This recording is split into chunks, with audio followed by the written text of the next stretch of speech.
ಸುಮಾರು 10 ಗಂಟೆಯ ವೇಳೆಗೆ ರಿಚರ್ಡ್ಸನ್ ಕಾಳಿಂದಿಯ ಮನೆಗೆ ಬಂದಾಗ ಹಾರ್ದಿಕವಾಗಿ ಸ್ವಾಗತಿಸಿದರು ಭವಾನಿಶಂಕರ್ ರಾಜೇಶ್ವರಿಯವರು. ಅಂದಿನಂತೆಯೇ ಹೃದಯ ತುಂಬಿ ಮಾತನಾಡಿದರು. 10 ನಿಮಿಷ ಕಳೆದರೂ ಕಾಳಿಂದಿ ಕಾಣದಿದ್ದಾಗ ತಡೆಯಲಾರದೆ ಕೇಳಿದ, ಕಾಳಿಂದಿ ಮನೆಯಲ್ಲಿಲ್ಲವೇ? ತಾನು ತಮಾಷೆಯಾಗಿ ನೀವಿಲ್ಲದಿದ್ದರೂ ಉತ್ತಮ ಎಂದುದನ್ನು ತಪ್ಪಾಗಿ ಭಾವಿಸಿದಳೆ. ತಾನು ಬರುವುದು ತಿಳಿದಿತ್ತು, ಹೀಗೆ ಹೊರಟು ಹೋದಳೇಕೆ ಎಂದು ಅವನ ಮನ ತಳಮಳಿಸಿತು.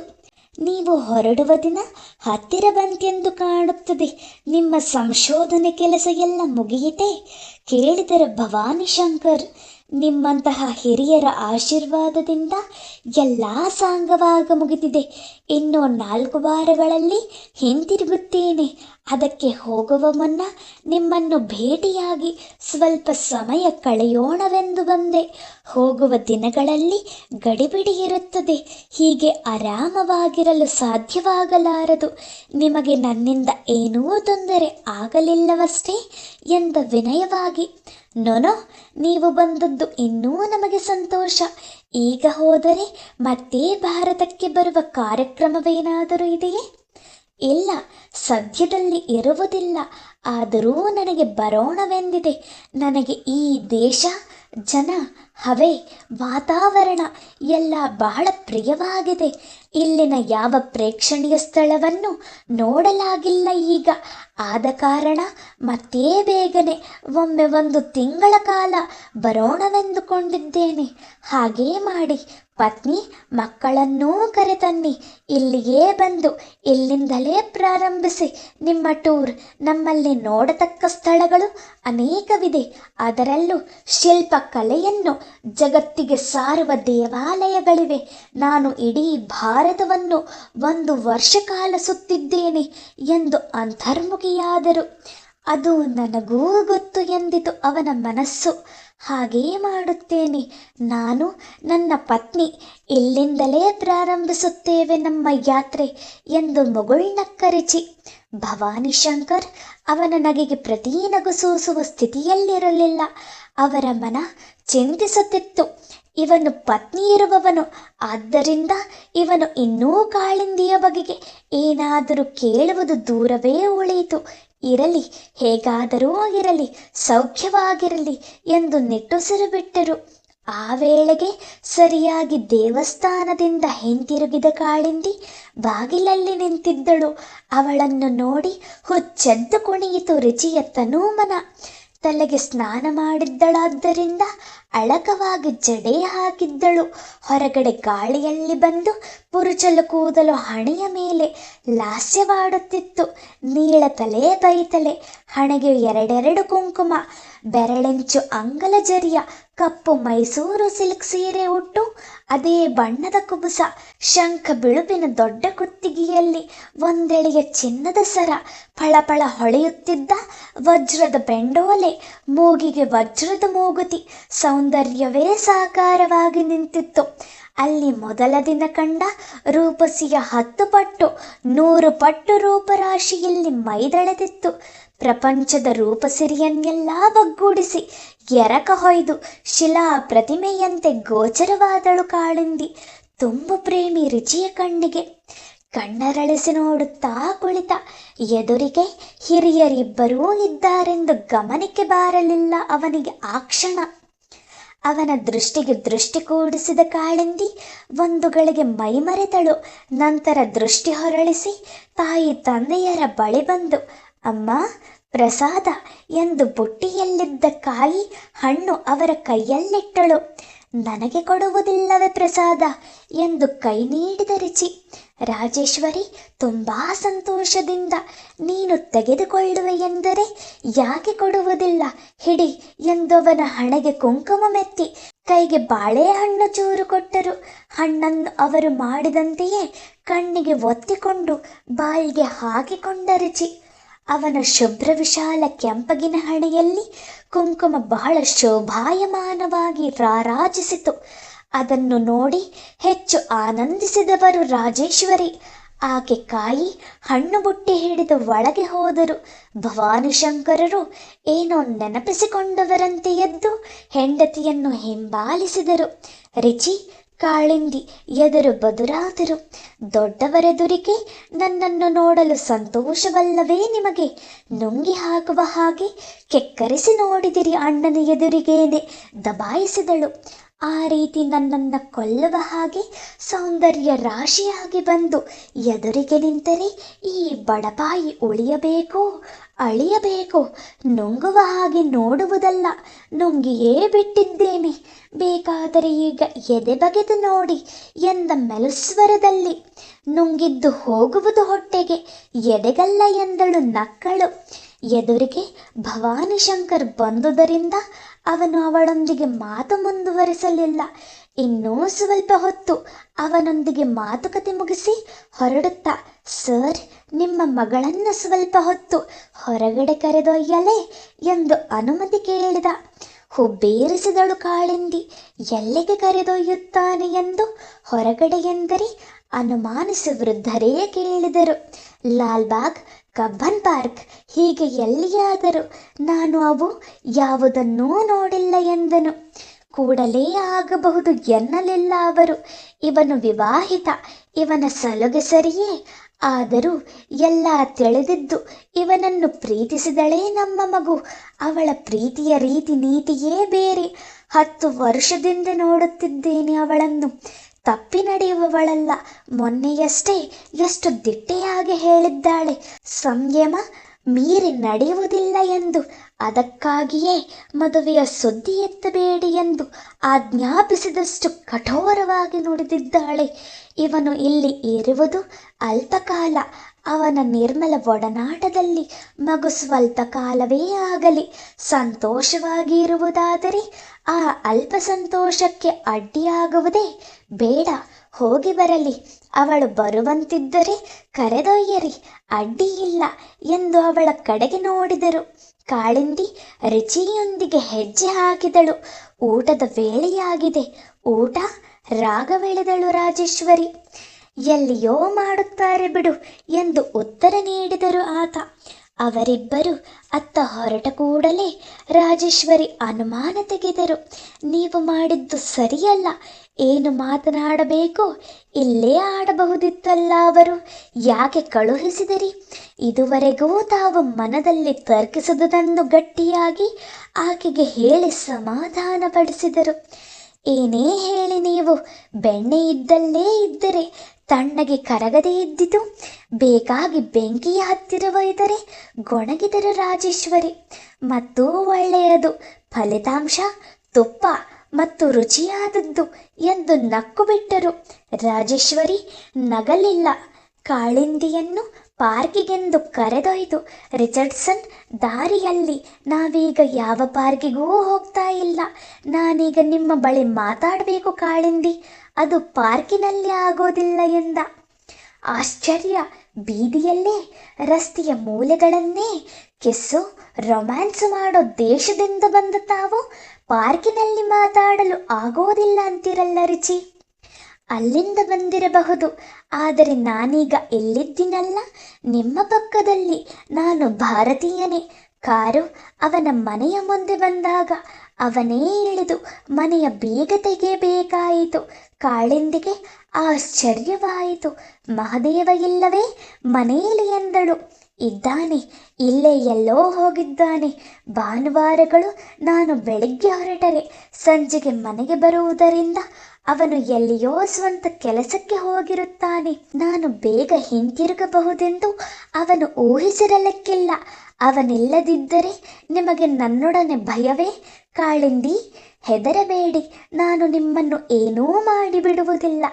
ಆಗಲೇ ಬೆಳಿಗ್ಗೆ ಒಮ್ಮೆ ನಿಮ್ಮನ್ನು ನುಂಗಿಬಿಟ್ಟಿದ್ದೇನೆ. ಅದನ್ನೇ ಜೀರ್ಣಿಸಿಕೊಳ್ಳಲು ಸಾಕಷ್ಟು ಸಮಯ ಬೇಕು. ಕೀಟಲೆ ಮಾಡಿದ. ಇಬ್ಬರೂ ಒಳಹೊಕ್ಕು ಕುಳಿತು ಮನಸ್ಸಿಗೆ ಬಂದಂತೆ ಸರಸ ಸಂಭಾಷಣೆ ನಡೆಸಿದರು. ತನ್ನ ಹತ್ರ ಏನೋ ಮಾತನಾಡಬೇಕು ಎಂದವನು ಏನೂ ಹೇಳುತ್ತಿಲ್ಲವಲ್ಲ ಎಂದು ಕಾಳಿಂದಿ ಆಲೋಚಿಸಿದರೆ ಹೇಗೆ ಪ್ರಾರಂಭಿಸಲಿ ಎಂದು ರುಚಿ ಆಲೋಚಿಸುತ್ತಿದ್ದ. ಕಡೆಗೂ ಮಾತನಾಡಿದ. ಈಗ ಮುಖ್ಯ ಮಾತುಗಳನ್ನಾಡೋಣ. ನಾನು ಇನ್ನೂ 4 ವಾರಗಳಲ್ಲಿ ಅಮೇರಿಕಕ್ಕೆ ಹಿಂತಿರುಗುವವನಿದ್ದೇನೆ. ಅದು ನಿಮಗೆ ಗೊತ್ತಲ್ಲ?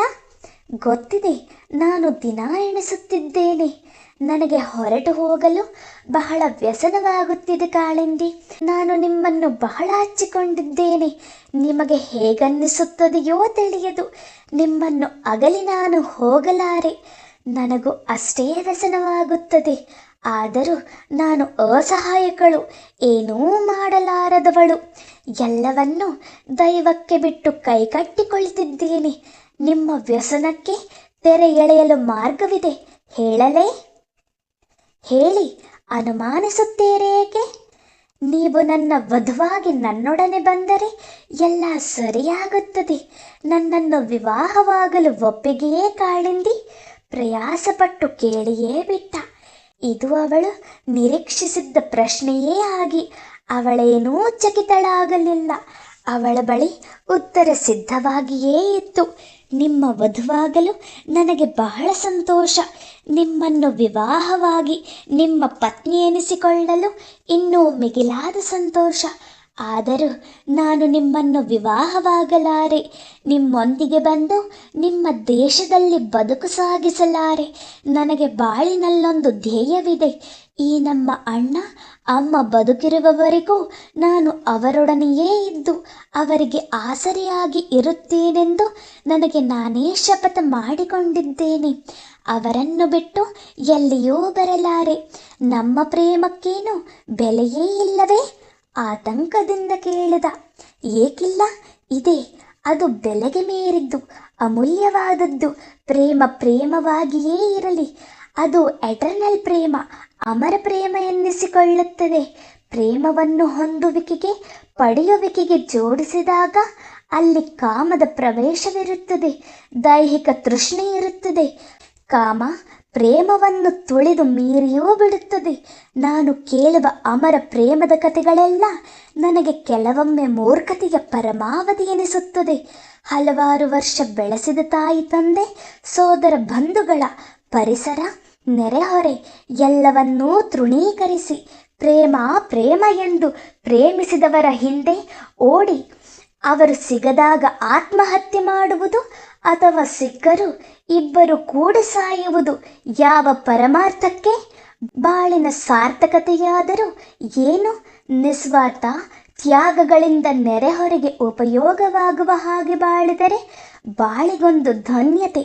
ನನ್ನ ಪ್ರೇಮಿ ನನಗೆ ದಕ್ಕಲಿಲ್ಲವೆಂದಾಗ ನನಗೆ ಅವನ ಒಡನಾಟ, ಅವನ ಸಾಂಗತ್ಯ, ದೈಹಿಕ ಸುಖ ಸಿಗಲಿಲ್ಲವೆಂದರ್ಥ.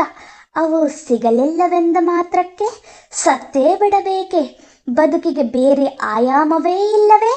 ಪ್ರೇಮ ಪ್ರೇಮವಾಗಿ ಉಳಿಯಬೇಕಾದರೆ ಅಲ್ಲಿ ತ್ಯಾಗವಿರಬೇಕು. ಅದು ಇತರರಿಗೆ ನೋವು ಕೊಡಬಾರದು, ಸಮಸ್ಯೆ ಸೃಷ್ಟಿಸಬಾರದು. ಇದು ನನ್ನ ವಿಚಾರಧಾರೆ ರುಚಿ. ನಾನು ನಿಮ್ಮನ್ನು ಪ್ರೇಮಿಸುವುದು ಆ ಅರ್ಥದಲ್ಲಿ. ನನ್ನ ಸುಖಕ್ಕಾಗಿ ನಾನು ಯಾರ ಬಾಳಿಗಾಗಿ ಬದುಕಿ ನಿಂತಿದ್ದೇನೆಯೋ ಅವರನ್ನು ಬಿಟ್ಟು ನಿಮ್ಮೊಡನೆ ಬರಲು ನನ್ನ ಮನವೊಪ್ಪದು. ನನ್ನ ಸುಖವನ್ನು ಮಾತ್ರ ನಾನು ಬಯಸದಿದ್ದರೆ ಅಂದು ನನ್ನ ಪಾಲಿಗೆ ಇಲ್ಲವಾದಾಗ ನಾನು ನಿಮ್ಮ ಅಟ್ಲಾಂಟಿಕ್ ಸಾಗರದಲ್ಲಿ ಲೀನವಾಗಿ ಬಿಡುತ್ತಿದ್ದೆ. ಆದರೆ ನನಗೆ ಇಂದು ಮೌಳಿಯ ತಾಯಿ ತಂದೆಯರ ದುಃಖ ಹೆಚ್ಚಿನದೆಂದು ತೋರಿತು. ಹಾಗಾಗಿ ಇಂದು ಮೌಳಿಯೊಂದಿಗೇ ಇದ್ದು ಸಹ ಅವನನ್ನು ಅಪರಿಚಿತನಂತೆ ಕಂಡು ಅದರಿಂದ ಅವನಿಗೂ ಸಂತೋಷವಾಯಿತು. ಅವನ ತಾಯಿ ತಂದೆಯರ ಹತ್ತಿರ ಬಂದೆ. ಈಗ ನಾನು ಅವರ ಮಗನ ಜಾಗದಲ್ಲಿ ನಿಂತು ಅವರಿಗೆ ಆನಂದ ಕೊಡುತ್ತಿದ್ದೇನೆ ಎಂದುಕೊಂಡಿದ್ದೇನೆ. ಅಂತಹವರನ್ನು ಈಗ ಇನ್ನೂ ಮುಪ್ಪಡಿರುವಾಗ ಅವರ ಪಾಡಿಗೆ ಬಿಟ್ಟು ನನ್ನ ಸುಖಕ್ಕಾಗಿ ನಾನು ಬಂದು ಬಿಡಲಾರೆ. ನನ್ನನ್ನು ಕ್ಷಮಿಸಬೇಕು ನೀವು. ನಿಮ್ಮ ಭಾವನೆಗಳಿಗೆ ನನಗೆ ಗೌರವವಿದೆ ಕಾಳಿಂದಿ. ಆದರೂ ನೀವು ಪ್ರಾಯದ ತರುಣಿ, ಸುಖ ವಂಚಿತಳಾಗುವುದು ಯಾವ ಧರ್ಮ? ಅವರಿಬ್ಬರನ್ನು ನಮ್ಮೊಂದಿಗೆ ಕರೆದೊಯ್ಯೋಣ, ಅಮಾಯಕನಂತೆ ನುಡಿದ. ಎಂತಹ ಸಲಹೆ! ದುಸ್ಸಾಧ್ಯದ ಸೂಚನೆ. ಹೆತ್ತವರನ್ನೇ ಮುದುಕರಾದರೆಂದು ವೃದ್ಧಾಶ್ರಮಗಳಿಗೆ ಬಿಡುವ ನೀವು ಯಾವ ಸಂಬಂಧವೂ ಇಲ್ಲದ ಈ ವೃದ್ಧರನ್ನು ಹತ್ತಿರ ಇಟ್ಟುಕೊಳ್ಳಲು ಸಾಧ್ಯವೇ ನಿಮ್ಮ ಸಮಾಜದಲ್ಲಿ? ಅಲ್ಲದೆ 70 ವರ್ಷದ ಮರವನ್ನು ಒಂದು ಮಣ್ಣಿನಿಂದ ತೆಗೆದು ಮತ್ತೊಂದು ಮಣ್ಣಿಗೆ ವರ್ಗಾವಣೆ ಮಾಡುವುದು ಸಾಧ್ಯವೇ?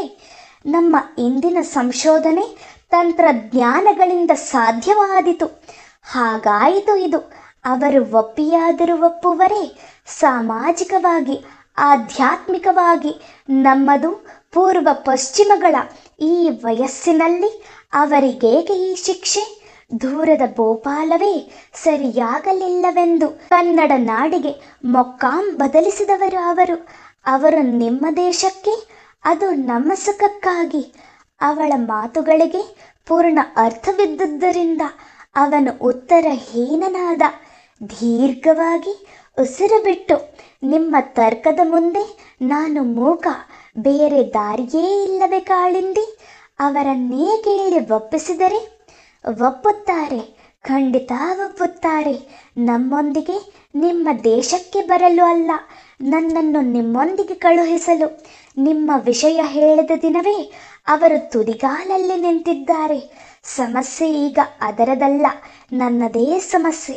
ಮತ್ತೊಮ್ಮೆ ಹೇಳುತ್ತೇನೆ, ದಯವಿಟ್ಟು ಅರ್ಥ ಮಾಡಿಕೊಳ್ಳಿ. ನಾನು ಅಮೇರಿಕದ ವಾಸ ಕನಸಿನಲ್ಲಿಯೂ ಬಯಸುವುದಿಲ್ಲ. ಇಲ್ಲೇ ಆದರೂ ಅಮ್ಮ ಅಣ್ಣನನ್ನು ಬಿಟ್ಟು ದೂರ ಇರುವ ಬದುಕಿಗೆ ನಾನು ರಾಜಿ ಇಲ್ಲ. ಅದಕ್ಕಾಗಿಯೇ ನನ್ನ ಮದುವೆಯ ವಿಷಯ ಎತ್ತಲೇಬೇಡಿರೆಂದು ಸ್ಪಷ್ಟವಾಗಿ ಅವರಿಗೆ ಹೇಳಿಬಿಟ್ಟಿದ್ದೇನೆ. ನಿಮ್ಮ ಬಗೆಗೆ ನೀವು ಎಷ್ಟು ನಿಷ್ಠೂರರಾದರೆ ಹೇಗೆ? ಕಳಕಳಿಯಿಂದ ಕೇಳಿದ. ಅದು ನಾನು ಪಡೆದು ಬಂದದ್ದು, ಅದರಲ್ಲಿ ನನಗೆ ಆನಂದವಿದೆ. ಹಾಗಾದರೆ ನನ್ನನ್ನೇಕೆ ಪ್ರೀತಿಸಿದಿರಿ ಎಂದ ನೋವಿನಿಂದ. ನಾನು ಪ್ರೀತಿಸಲಿಲ್ಲ. ಯಾವುದೋ ಅಗೋಚರ ಶಕ್ತಿ ನಮ್ಮಿಬ್ಬರ ನಡುವೆ ಪ್ರೀತಿ ಉಂಟು ಮಾಡಿದೆ. ಇಲ್ಲದಿದ್ದರೆ ನಿಮ್ಮನ್ನೇಕೆ ಈ ಬೆಂಗಳೂರಿಗೆ ತಂದು ನಮ್ಮ ಡಿಪಾರ್ಟ್ಮೆಂಟ್ನಲ್ಲಿ ನೆಟ್ಟಿತು? ಇದರಿಂದ ನನಗೆ ಬೇಸರವಿಲ್ಲ. ಈ 1 ವರ್ಷದಲ್ಲಿ ಅವರಿಗೆ ನಿಲುಕದ ಆನಂದ ಅನುಭವಿಸಿದ್ದೇನೆ. ಅದನ್ನು ಹಸಿರಾಗಿ ಜೀವನ ಪರ್ಯಂತ ಹಿಡಿದಿಟ್ಟುಕೊಳ್ಳುತ್ತೇನೆ ಎಂದಳು. ಎದ್ದು ಹತ್ತಿರ ಬಂದು ಅವನ ಮುಖವನ್ನು ಬೊಗಸೆಯಲ್ಲಿ ಹಿಡಿದು, ಖಂಡಿತ ನನಗೆ ಬೇಸರವಿಲ್ಲ. ನೀವು ಬೇಸರ ಮಾಡಿಕೊಳ್ಳಬಾರದು. ನಾನು ಪ್ರೀತಿಸುತ್ತೇನೆ.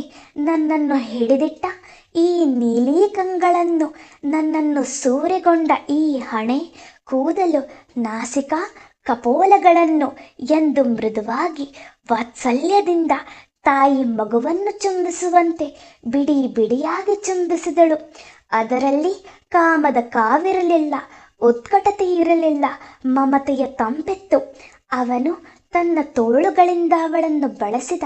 ಅವಳನ್ನು ಗಾಢವಾಗಿ ಅಪ್ಪಿ ಅವಳ ತೆಳುತನವನ್ನು ನಜ್ಜುಗುಜ್ಜು ಮಾಡಿ ಅವಳಲ್ಲಿ ಉದ್ರೇಕ ಉತ್ತೇಜಿಸಬೇಕೆಂಬ ಅದಮ್ಯ ಬಯಕೆ ಆಯಿತು ಅವನಿಗೆ. ಆದರೆ ಅವಳ ಸಾತ್ವಿಕ ಮಮತೆಯ ಸ್ಪರ್ಶದಲ್ಲಿ ಕರಗಿ ಹೋದ. ಅವಳನ್ನು ಎದೆಗೆ ಒರಗಿಸಿಕೊಂಡ. ಉತ್ತರಹೀನನಾಗಿ ಅವಳ ಬೆನ್ನ ಮೇಲೆ ಮೃದುವಾಗಿ ಸವರಿದ. ತನ್ನ ಸಂಯಮಕ್ಕೆ ತಾನೇ ಬೆರಗಾದ. ಆ ಸಂಯಮದಿಂದ ದೊರಕಿದ್ದ ಅಲೌಕಿಕ ಆನಂದವನ್ನು ಅನುಭವಿಸಿದ. ನಿಮ್ಮ ದೇಶಕ್ಕೆ ಹಿಂತಿರುಗಿದ ಮೇಲೆ ಇದೆಲ್ಲ ನಿಮಗೆ ಮೃದು ಮಧುರ ಭಾವನೆ ಕೊಟ್ಟರೆ, ಭಾರತದ ಭೇಟಿ ಒಂದು ಸುಂದರ ಸ್ವಪ್ನವೆಂದು ಆಗಾಗ ನೆನಪಿಸಿಕೊಳ್ಳಿ.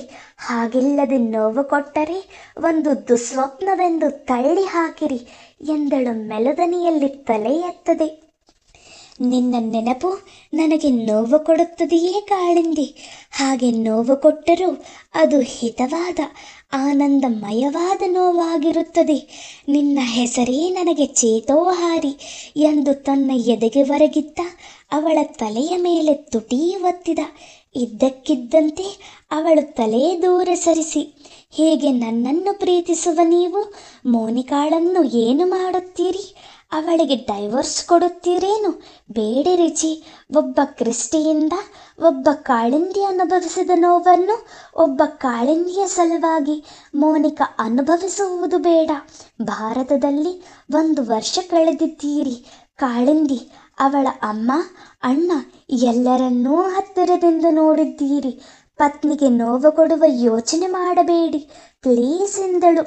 ಇಷ್ಟು ಹೊತ್ತು ತಡೆದಿದ್ದ ಉದ್ವಿಗ್ನತೆ ಮೇರೆ ಮೀರಿ ಕಣ್ಣೀರಾಗಿ ಹರಿಯಿತು. ಅವನ ಎದೆಯ ಮೇಲೆಯೇ ಬಿಕ್ಕಿದಳು. ಅವನು ಅವಳನ್ನು ಮತ್ತೂ ಹತ್ತಿರವಾಗಿ ಒತ್ತಿಕೊಳ್ಳುತ್ತಾ, ನಾನು ಯಾರಿಗೂ ನೋವು ಕೊಡುವುದಿಲ್ಲ ಮೈ ಲವ್. ನಿನ್ನ ಭಾವನೆಗಳಿಗೆ ಮಣಿದಿದ್ದೀನಿ. ನೀನು ಮೋನಿಕಾಳ ಬಗೆಗೆ ತಪ್ಪು ಗ್ರಹಿಕೆ ಮಾಡಿದ್ದಿ. ನಿನಗೆ ಮೊದಲೇ ನಾನು ವಿವರಣೆ ಏಕೆ ಕೊಡಲಿಲ್ಲವೋ ಬಹುಶಃ ಸಂದರ್ಭ ಬಂದಿರಲಿಕ್ಕಿಲ್ಲ. ಮೋನಿಕಾ ಈಗ ನನ್ನ ಪತ್ನಿಯಲ್ಲ. ಅವಳಿಗೆ ಡೈವೋರ್ಸ್ ಈಗ ಕೊಡಬೇಕಿಲ್ಲ. 7 ವರ್ಷಗಳ ಹಿಂದೆಯೇ ಅದು ನಡೆದು ಅವಳು ನನ್ನಿಂದ ದೂರ ಸರಿದಿದ್ದಾಳೆ. ಅವಳೀಗ ಮೋನಿಕಾ ಬುಷ್ ಎಂದು ನಾನು ಹೇಳಿದುದನ್ನು ನೀನು ಗಮನಿಸಿರಬೇಕು. ಅವಳು ಮೋನಿಕಾ ರಿಚರ್ಡ್ಸನ್ ಅಲ್ಲ. ಈ ವಿಷಯದಲ್ಲಿ ನನ್ನ ಬಾಳ್ವೆಗೆ ನಿನ್ನ ಬಾಳ್ವೆಗಿಂತ ಸ್ವಲ್ಪ ವ್ಯತ್ಯಾಸ ಅಷ್ಟೆ. ನಾನು ಅವಳೊಂದಿಗೆ 6 ತಿಂಗಳು ಬಾಳ್ವೆ ಮಾಡಿದ್ದೇನೆ. ದೈಹಿಕವಾಗಿ ಅನುಭವಿಸಿದ್ದೇನೆ. ನೀನು ದಾಂಪತ್ಯ ಜೀವನ ಅನುಭವಿಸಿಲ್ಲ. ನನ್ನ ವಿದ್ಯಾಭ್ಯಾಸ ಮುಗಿದ ಕೂಡಲೇ ನೌಕರಿ ಮಾಡುವುದೇ ಅಥವಾ ಅಪ್ಪನ ಫಾರಂನಲ್ಲಿ ದುಡಿಯುವುದೇ ಎಂಬ ಸಂದಿಗ್ಧದಲ್ಲಿದ್ದ ಕಾಲದಲ್ಲಿ ಒಂದು ಪಾರ್ಟಿಯಲ್ಲಿ ಭೇಟಿಯಾದೆವು. ಅವಳು ಸುಂದರಿ, ನಾನು ಸಿರಿವಂತ ಜಮೀನುದಾರನ ಒಬ್ಬನೇ ಮಗ ಹಾಗೂ ಸ್ಫುರದ್ರೂಪಿ. ಜೋಡಿ ಸರಿಯಾಗಿ ಪ್ರೀತಿಸಿದೆವು, ಪ್ರಣಯವಾಡಿದೆವು, ಮದುವೆಯಾದೆವು. ಕ್ರಮೇಣ ತಿಳಿಯುತ್ತಾ ಬಂದಿತು, ಅವಳಿಗೆ ದಾಂಪತ್ಯ ಸುಖಕ್ಕಿಂತ ತನ್ನ ದೇಹ ಸಿರಿಯ ಭ್ರಾಂತಿ ಹೆಚ್ಚಿನದಾಗಿತ್ತು. ನನ್ನನ್ನು ಹತ್ತಿರ ಸೇರಿಸಲು ನಿರಾಕರಿಸುತ್ತಿದ್ದಳು. ನನ್ನ ಪ್ರಾಯದ ಹಮ್ಮು ಬಿಮ್ಮುಗಳಲ್ಲಿ ನಾನು ಪಶುವಾಗುತ್ತಿದ್ದೆ. ಪ್ರತಿನಿತ್ಯ ಘರ್ಷಣೆ, ಬೇಸರ, ಜಿಗುಪ್ಸೆ. ನನ್ನ ಹಣಕ್ಕಾಗಿಯೇ ಮದುವೆಯಾದುದಾಗಿ ಹೇಳತೊಡಗಿದಳು. ನನ್ನ ರೂಪ, ವಿದ್ಯೆ, ಮನೆತನ ಒಂದೂ ಅವಳಿಗೆ ಬೇಕಾಗಲಿಲ್ಲ. ಅವಳು ಮಾಡೆಲ್ಲಾಗುವ ಹುಚ್ಚು ಹಚ್ಚಿಕೊಂಡಳು. ನನಗೆ ತಿಳಿಯದಂತೆ ಸ್ಟುಡಿಯೋಗಳಿಗೆ ಹೋಗಿ ಅರೆ ನಗ್ನ ಭಂಗಿಗಳ ಭಾವಚಿತ್ರ ತೆಗೆಸಿ ಎಲ್ಲೆಡೆಗೆ ಕಳುಹಿಸತೊಡಗಿದಳು. ಇದು ನನಗೆ ಹೇಸಿಗೆ ಎನಿಸಿತು. ಬೇಡ ಎಂದೆ. ಇನ್ನೂ ಕೆಟ್ಟದಾಗಿ ಪ್ರವರ್ತಿಸತೊಡಗಿದಳು. ಹಣವನ್ನು ನೀರಿನಂತೆ ಖರ್ಚು ಮಾಡಿದಳು. ಸಹಿಸಲಾರದಾಗಿ ಒಂದು ದಿನ ಕಡೆಯ ತೀರ್ಮಾನ ಹೇಳಿದೆ. ನನ್ನ ಪತ್ನಿಯಾಗಿ ಇರು, ಇಲ್ಲ ಮಾಡೆಲ್ ಆಗು, ಒಂದನ್ನು ಆರಿಸಿಕೊ. ಇಂತಿಷ್ಟು ಹಣ ಕೊಟ್ಟರೆ ದೂರ ಸರಿಯುವೆನೆಂದಳು. ಆಗ ನಾನು ಪಾಪರಾದರೂ ಧನಿಕನ ಒಬ್ಬನೇ ಮಗನಲ್ಲವೇ? ತಂದೆಯ ಬಳಿ ವಿಷಯ ಹೇಳಿ ಕೈ ಚಾಚಿದೆ. ನಮ್ಮ ತಾಯಿ ನೆರವಿಗೆ ಬಂದಳು. ಮೋನಿಕಾಳನ್ನು ಕಂಡು ಚಿಮಾರಿ ಹಾಕಿ, ಇನ್ನು ಅವಳು ರುಚಿಯ ಬಾಳಿನೊಳಕ್ಕೆ ಎಂದೇ ಆಗಲಿ ಭವಿಷ್ಯದಲ್ಲಿ ಹೆಜ್ಜೆ ಇಡಬಾರದೆಂದು ಲಿಖಿತ ಒಡಂಬಡಿಕೆ ಬರೆಸಿಕೊಂಡು ಹಣ ಕೊಟ್ಟರು. ಡೈವೋರ್ಸ್ ಆಯಿತು. ಅಂದಿನಿಂದ ನಾನು ಮತ್ತೆ ಯಾವ ಹೆಣ್ಣನ್ನೂ ಹತ್ತಿರ ಸೇರಿಸಿಲ್ಲ. ತಿಳಿಯಿತೇ ಡಾರ್ಲಿಂಗ್ ಎಂದು ದೂರ ಸರಿದಿದ್ದ ಅವಳನ್ನು ಮತ್ತೆ ಹತ್ತಿರವಾಗಿ ತೆಗೆದುಕೊಂಡ. ಆ ಗಂಭೀರ ಸ್ಥಿತಿಯಲ್ಲಿ ಅವಳು ಕೀಟಲೆಯಾಗಿ ಸುಳ್ಳು ಸುಳ್ಳು ಕಾಳಿಂದಿಯನ್ನು ಹತ್ತಿರ ಸೇರಿಸಿಕೊಂಡಿದ್ದೀರಿ ಎಂದಳು. ಎಲ್ಲಿ? ಇಲ್ಲವಲ್ಲ. ಆ ಕಾಳಿಂದಿ ಇಲ್ಲಿ ಸಿಕ್ಕರೆ ಅಲ್ಲಿ ನುಣುಚಿ ಓಡುತ್ತಾಳಲ್ಲ. ಇನ್ನೂ ಇಲ್ಲವೇ ಇಲ್ಲವಲ್ಲ ನನ್ನ ಪಾಲಿಗೆ ಎಂದ ದುಗುಡದಿಂದ. ವಿಷಯ ಬದಲಾಯಿಸಬೇಕೆಂದು ಕಾಳಿಂದಿ, ನೀವು ನಿಮ್ಮ ತಾಯಿ ತಂದೆಯನ್ನು ಸ್ವಲ್ಪವೂ ಹೋಲುವುದಿಲ್ಲವಲ್ಲ, ನೀವೆಷ್ಟು ಚೆನ್ನಾಗಿದ್ದೀರಿ ಎಂದಳು. ನಾನು ಚೆನ್ನಾಗಿದ್ದೇನೆ ಎಂದು ಬಲ್ಲೆ, ಆದರೇನು ಪ್ರಯೋಜನ? ನನ್ನನ್ನು ಬಯಸಿ ಬಂದವರು ಅನೇಕ ಜನ. ನನಗೆ ಅವರು ಬೇಕಾಗಲಿಲ್ಲ. ಆದರೆ ಈಗ ನಾನು ಬಯಸಿದವಳಿಗೆ ನಾನು ಬೇಕಾಗಲಿಲ್ಲ ಎಂದ ನೋವಿನಿಂದ ದನಿ ನಡುಗಿತ್ತು. ಅವನ ಬಾಯ ಮೇಲೆ ಕೈ ಮುಚ್ಚಿ, ಹಾಗನ್ನಬಾರದು ನೀವು. ನನಗೆ ನೀವು ಬೇಕಾಗಲಿಲ್ಲವೆಂದು ಭಾವಿಸಬಾರದು. ನನಗೆ ನೀವು ಬೇಕು. ಜನ್ಮ ಜನ್ಮಕ್ಕೂ ನೀವೇ ಬೇಕು. ಪುನರ್ಜನ್ಮ ನಂಬುವವರು ನಾವು. ಒಂದು ವೇಳೆ ದೈವ ಬಯಸಿ ನೀವು ಮತ್ತೆ ಇಲ್ಲಿ ಬಂದರೆ ನಿಮಗಾಗಿ ನಾನು ಆಗಲೂ ಗಂಟಲುಬ್ಬಿ ಬಂದು ಮಾತು ತಡೆದಳು. ನಾನು ಕನ್ಯೆಯಾಗಿಯೇ ಉಳಿದಿರುತ್ತೇನೆ ಎಂದು ಪಿಸುಮಾತಿನಲ್ಲಿ ಹೇಳಿದಳು. ಅವನ ಸಂಯಮ ಸಡಿಲಾಗುತ್ತಾ ಬಂದಿತು. ತೋಳುಗಳಲ್ಲಿ ತಾನು ಬಯಸಿದ ನಿಧಿ ತನಗಾಗಿ ಎಂದು ಕುಳಿತಿದೆ. ಆದರೂ ಅದನ್ನು ಸವೆಯುವಂತಿಲ್ಲ. ಅದನ್ನು ದೇವರ ಪ್ರಸಾದವೆಂದು ಬಗೆದಿದ್ದಾನೆ. ಮಲಿನ ಮಾಡಲಿಕ್ಕುಂಟೆ ಉಗುಳು ನುಂಗಿ ಹಲ್ಲು ಕಚ್ಚಿ ಬೇರೆ ವಿಷಯವೇ ಮಾತನಾಡಿದ. ನಾನೆಲ್ಲ ನಮ್ಮ ತಾಯಿಯ ತರಹ. ನೀವು ಫೋಟೋದಲ್ಲಿ ನೋಡಿದವಳು ನನ್ನ ತಾಯಿಯಲ್ಲ. ನಾನು 1 ವರ್ಷದವನಿದ್ದಾಗ ಅಮ್ಮ ಸತ್ತು ಹೋದಳು. ಅಪ್ಪ ಬಹಳ ಗೌರವಾನ್ವಿತರು, ಒಳ್ಳೆಯವರು. ಮದುವೆಯಾಗಲಿಲ್ಲ. ನನ್ನನ್ನು ಬೆಳೆಸುವುದೇ ಧ್ಯೇಯ ಮಾಡಿಕೊಂಡಿದ್ದರು. ನಾನು ಸ್ಕೂಲ್ ಫೈನಲ್ ಮುಗಿಸಿದಾಗ ಫಾರಂ ಕೆಲಸಕ್ಕೆ ಹಾಕಬೇಕೆಂದುಕೊಂಡರು. ನಾನು ಹೆಚ್ಚಿನ ವ್ಯಾಸಂಗದ ಆಸೆ ತೋರಿದೆ. ನನ್ನನ್ನು ಕಾಲೇಜಿಗೆ ಸೇರಿಸಿ ಹಾಸ್ಟೆಲ್ಲಿನಲ್ಲಿಟ್ಟರು. ಆಗ ನಾನು ಇಲ್ಲದೆ ಒಂಟಿತನ ತೋರಿತೋ ಏನೋ. ರೈತ ಸಂಘದ ಒಂದು ಸಮಾರಂಭದಲ್ಲಿ ಈಕೆಯನ್ನು ಕಂಡರು. ಮದುವೆಯಾದರು. ಈಕೆ ಕ್ಯಾಥರಿನ್. ಬಹಳ ಒಳ್ಳೆಯ ಹೆಂಗಸು, ಧೀರೆ, ಚತುರೆ. ನನ್ನನ್ನು ಮಗನಂತೆಯೇ ಕಂಡಳು. ಅದಕ್ಕೂ ಮಿಗಿಲಾಗಿ ಸ್ನೇಹಿತನಂತೆ ಕಂಡಳು. ತಂದೆಗೆ ಒಳ್ಳೆಯ ಸಂಗಾತಿಯಾದಳು. ಫಾರಂ ಒಳ್ಳೆಯ ಸ್ಥಿತಿಗೆ ಬರಲು ಕಾರಣಲಾದಳು. ಕಾಲ ಕಾಲಕ್ಕೆ ಹಿತೋಪದೇಶ ಕೊಟ್ಟು ನನ್ನನ್ನು ತಿದ್ದಿದವಳೇ ಅವಳು. ನಾನು ಚಂದಗಾರನೆಂದು, ಹಣವಂತನೆಂದು ನನಗೆ ಸೊಕ್ಕಿತ್ತು. ಆದರೆ ಅವುಗಳ ನಿರುಪಯುಕ್ತತೆಯ ಬಗ್ಗೆ ತಿಳುವಳಿಕೆ ನೀಡಿದಳು. ಬದುಕಿನಲ್ಲಿ ರೂಪ, ಹಣಗಳ ಅವಶ್ಯಕತೆಯಿದ್ದರೂ ಅದಕ್ಕೆ ಕಡೆಯ ಸ್ಥಾನವೆಂದು ತನ್ನ ನಡತೆಯಿಂದ ತೋರಿಸಿಕೊಟ್ಟಳು. ಬರಬರುತ್ತಾ ಈ ಹ್ಯಾಂಡ್ಸಮ್ ಹೀರೋ ಒಬ್ಬ ಮುನೀಕುಮಾರ ಎನ್ನುವ ಕಾಲ ಬಂದಿತು. ಓದು ವ್ಯಾಸಂಗಕ್ಕೆ ಮಾತ್ರ ಹೆಸರುವಾಸಿ ರಿಚರ್ಡ್ಸನ್, ಮಿಕ್ಕ ಲೌಕಿಕ ವಿಷಯಗಳಿಗೆ ನಾಲಾಯಕ್ಕು. ಇಂತಹ ಈ ದಡ್ಡ ಅದು ಹೇಗೋ ಮೋನಿಕಾಳ ಬಲೆಗೆ ಬಿದ್ದ. ಮಧ್ಯಮ ವರ್ಗದ ಮೋನಿಕಾ ರಾಜಕುಮಾರ ರಿಚಿಯನ್ನು ಕೆತ್ತು ತಿಂದಳು. ಆಗ ನೆರವಿಗೆ ಬಂದವಳು ಕ್ಯಾಥರಿನ್.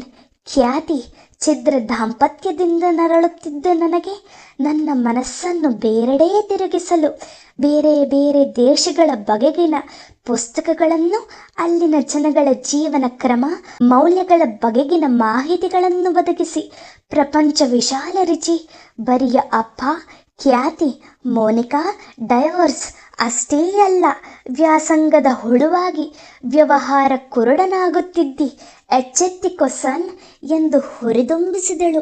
ಹಾಗೆ ನನಗೆ ಭಾರತದ ಕಡೆಗೆ ಒಲವು ಮೂಡಿತು. ಇಲ್ಲಿಗೆ ಬರಲು ಸಕಲ ಏರ್ಪಾಡು ಮಾಡಿ ಕಳುಹಿಸಿಕೊಟ್ಟವಳು ಖ್ಯಾತಿಯೇ.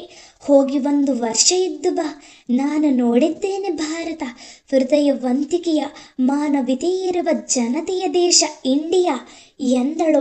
ಅವಳ ಮಾತಿನಂತೆ ಬಂದು ಇಲ್ಲಿ ನಿನ್ನ ಒಡಿಗೆ ಬಿದ್ದೆ ಎಂದನು. ನಾನು ಇಲ್ಲಿ ನನ್ನ ಒಡಿಯಲ್ಲಿ ಮೂಟೆ ಕಟ್ಟಿ ಇಟ್ಟುಕೊಂಡು ಬಿಟ್ಟೆ, ನಿಮ್ಮನ್ನು ಕಟ್ಟಿ ಹಾಕಿಬಿಟ್ಟೆ ಎಂದು ತೋಳುಗಳಿಂದ ಅವನನ್ನು ಕಟ್ಟಿದಂತೆ ಮಾಡಿ ಈಗ ಕಟ್ಟು ಬಿಚ್ಚಿಬಿಡುತ್ತೇನೆ ಎಂದು ಕೈ ಸಡಲಿಸಿ ಅವನ ಬಾಹುಗಳಿಂದ ಬಿಡಿಸಿಕೊಂಡು ಎದ್ದಳು. ಮನಸ್ಸು ಹಗುರವೆನಿಸಿತ್ತು, ಹಸಿವು ಚುಚ್ಚಿತು. ಮಹಾದೇವ ಬಂದಿದ್ರೆ ತಿನ್ನಲೂ ಏನಾದರೂ ಕೊಡ್ತಿದ್ದನೋ ಏನೋ, ಹಸಿವಾಗ್ತಿದೆ ಎಂದಳು. ನನಗೆ ಹಸಿವೇ ಇಲ್ಲ.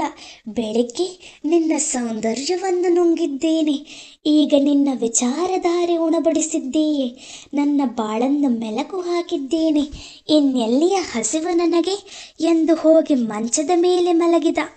ಅವಳು ಅಡುಗೆಯ ಮನೆ ಹೊಕ್ಕು ಹುಡುಕಾಡಿದಳು. ಚಪಾತಿ ಪಲ್ಯಗಳಿದ್ದವು. ಒಂದು ತಟ್ಟೆಯಲ್ಲಿ ಚಪಾತಿ ಪಲ್ಯ ಇಟ್ಟುಕೊಂಡು ಬಂದು ಅವನ ಮಂಚದ ತುದಿಯಲ್ಲಿ ಕುಳಿತು ಒಂದು ತುತ್ತು ಅವನ ಬಾಯಿಗಿಡಲು ಕೈ ಚಾಚಿದಳು. ಅವನು ನಿವಾರಿಸಿದ.